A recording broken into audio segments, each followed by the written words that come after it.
Today, there are over 3,000 children in foster care in Connecticut. 745 of those are in therapeutic foster care because they've experienced significant trauma and require additional support. Kids like Benjamin. We knew that he had a need for a stable home, a loving family, and that we could supply, but there was the uncertainty of how are we going to help him with some of the trauma, and the Connection helped out a ton with that. The Connection is a Connecticut-based nonprofit human services and community development agency providing individuals and their families with the resources and support necessary to improve lives. Each month, the Connection staff provides a range of services and clinical treatment to address mental health, substance abuse, and housing insecurity issues. And about a year after us getting licensed, we got the call for my now son, Benjamin. We talked with my 2-year-old at the time, Ethan. Since day one he came through the door, Benjamin wanted to stay, and Ethan was ready to start playing and have him become part of the family. One of the Connection's goals is to expedite placements so that children who deserve a caring, stable home don't have to wait. We lastly have our foster child, the baby girl, who's about 1.5 years now, and also very passionate, very comedic, loves to explore and get into everything, climb over everything.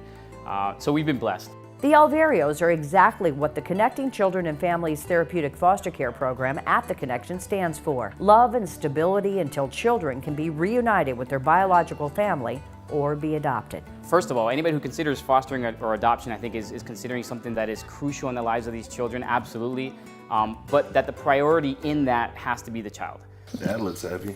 He's always happy when his kids are around. The need for therapeutic foster families like the Alvarios is growing. Jamal Muhammad knows that all too well. Looking for it wasn't the problem. It was actually being placed in a place that actually was able to keep me and want me there. Jamal said he knew at a very young age that he and his siblings would probably end up in the foster care system. We'd come home, my mother maybe had too much to drink or I don't know, maybe she was doing drugs, but she'd be off the wall. So I remember just being scared to go home.